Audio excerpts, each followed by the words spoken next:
ఈ మధ్య కాలంలో చాలా బాగా వినిపిస్తుంది కదా! చింతామణి గణపతి గుడి అనమాట. సో, ఈరోజైతే మేము అక్కడికి వెళ్ళాము. స్టార్టింగ్ నుంచే చూసారా ఆ వనము, ఆ గ్రీనరీ ఇదంతా చాలా మంచిగా అనిపించింది.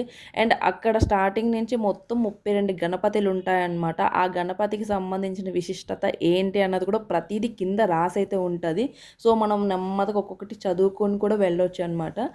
అండ్ అక్కడికి వెళ్ళిన తర్వాత ఎంట్రన్స్‌లో అక్కడ వినాయకుడు ఆర్కిటెక్ట్ అనేది కనిపిస్తుంది. సో, అక్కడ దండం పెట్టుకున్నాం. అండ్ ఆ పక్కనే మొత్తం 21 పత్తులు ఏవేవైతే ఉన్నాయో ప్రతీది అక్కడ నాటైతే ఉన్నాయి. అండ్ అక్కడ చూసారా ఎంత మంచిగా కట్టారంటే అదంతా చాలా మంచిగా అనిపించింది. అండ్ అక్కడ కొబ్బరికాయలు దీక్ష తీసుకొని కడతారు కదా! చూస్తున్నారు కదా ఎంతమంది కడుతున్నారో. అలా మేమైతే దర్శనం చేసుకోవడానికైతే గుడికైతే ఇంకా వెళ్ళిపోయామనమాట అవన్నీ చూసుకుంటూ. మేమైతే నార్మల్‌గా వెళ్ళాము. అందరూ చెప్తున్నారు కదా! మేము కూడా అలానే ఇన్‌స్టాగ్రామ్‌లో, సోషల్ మీడియాలో చూసైతే వెళ్ళాము. అక్కడ మొత్తం 21 పత్తులు ఏమేమైతే ప్రతీది అందులో పెట్టారనమాట.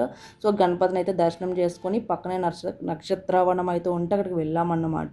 అక్కడ ఏ ఏ రాసులకి, ఏ ఏ చెట్టు, ఏ ఏ రంగు అండ్ నక్షత్రాలు బట్టి ప్రతీది కూడా అక్కడ ఉందన్నమాట.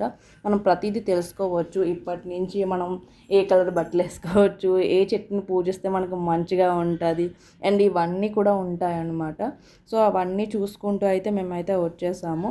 అండ్ ఇంత దగ్గరలో ఉన్నదనేది నాకైతే తెలియదు. వన్స్ విజిట్ చేసిన తర్వాత వీలైనప్పుడల్లా టైం చూసుకొని మరీ వెళ్ళాలనిపిస్తుంది. అంత ప్రశాంతంగా అనిపించింది. మొత్తం గ్రీనరీ మధ్యలో ఆ గుడి ఎంత పీస్‌ఫుల్‌గా అంటే అంత పీస్‌ఫుల్‌గా అనిపించింది. నెక్స్ట్ టైం వీడియో ఏమైనా తీస్తే ఆ దీక్ష కోసం ప్రతీది కూడా మీకు ఇంకొక వీడియోలో పెడతాను. Thank you for watching.